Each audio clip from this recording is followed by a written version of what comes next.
In the news this week, a legal challenge against Scotland's named person plans begins. Northern Ireland's First Minister backs Asher's Baking Company. And in the last of our Choose Life series, a Belfast mother shares how she has lived her life in the shadow of abortion.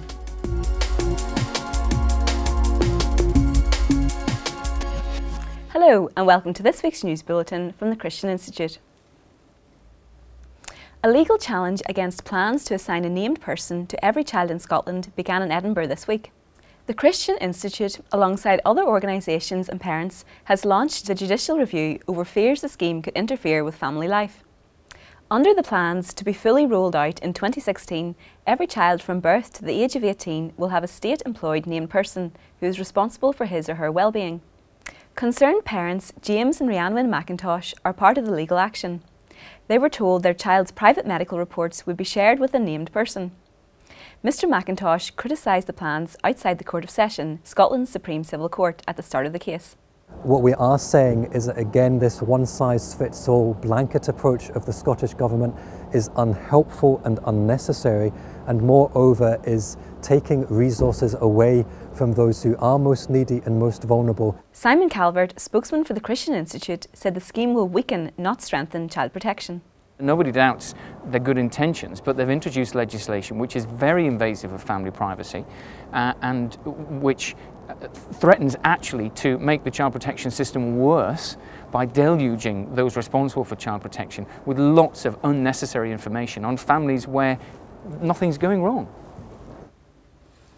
Northern Ireland's First Minister has described an equality watchdog's legal action against a Christian bakery as bonkers. The MacArthur family, who own and run Asher's Baking Company, are being taken to court by the Equality Commission for Northern Ireland after they declined to make a pro-gay marriage campaign cake earlier this year. First Minister Peter Robinson strongly criticised the Commission's stance. This kind of decision by the Equality Commission is bonkers. I think they really do need to wind their necks in. At a time when we're scraping around to get funding for essential services in Northern Ireland, they're tossing it into the courts. A recent independent poll showed that most British adults support the MacArthurs. The YouGov survey of over 2,000 people found that 65% disapprove of the bakery being taken to court, with just a quarter agreeing with the legal action. It also showed more than half think it was acceptable for the MacArthurs to refuse the order. A Christian printer in the US who refused to print t-shirts for a pro-homosexual event has received the support of a lesbian couple who also own a t-shirt company.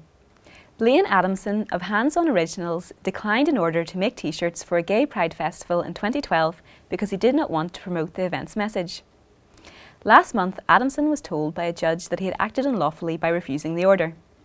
But Kathy Trotvetter and her partner Diane De Gelaromo, who own BMP t-shirts, openly defended Adamson's right to refuse the order. De Gelaromo said people shouldn't be compelled to promote what they don't agree with. We feel this really isn't a gay or straight issue. This is a human issue. No one really should be forced to do something against what they believe in. It's as simple as that, and we feel likewise. Peers have spoken out against a bill to legalise assisted suicide in the House of Lords. During a 7-hour committee-stage debate, concerns were raised that changing the law would increase pressure on vulnerable people to ask for help to kill themselves. Lord Tebbit spoke from his personal experience of 30 years caring for his disabled wife. And I fear for the day when she will say again to me what she said to me a little while ago. You know, you would be better off without me. There are many ways in which pressure can be brought to bear. Baroness Tanny Gray Thompson, who is a wheelchair user, said that people shouldn't feel that ending their life is the right thing to do. I think there's one thing which is about a doctor very explicitly suggesting to somebody that they end their lives. But for me, a much greater concern, and it's been debated quite a lot already, is about the gentle suggestion that people should consider ending life, the arm around the shoulder.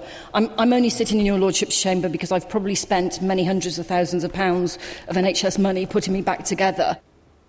Lord Falconer's bill would allow patients thought to have less than 6 months to live to obtain lethal drugs. But it is unlikely to become law, as it would require government time in the Commons prior to the general election.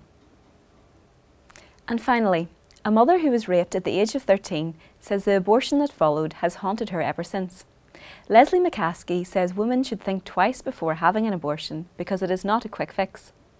My abortion affected my life for 37 years until I sought help and got help. Now I have to say that the rape never figured in any of that, surprisingly. So I got over the rape, but I never got over my abortion experience. If a woman finds herself pregnant as a result of rape, she really needs to have some care. She needs compassion. She needs counselling. She needs a great deal of support. She doesn't need another act of violence in abortion. Northern Ireland's Department of Justice is currently asking for views on whether to permit abortion in cases of rape. For more stories, visit the Christian Institute's Choose Life site at christian.org.uk/Choose Life. Well, that's all for this week. For more information and regular updates on all of our stories, plus much more, visit our website at christian.org.uk. Until next time, goodbye.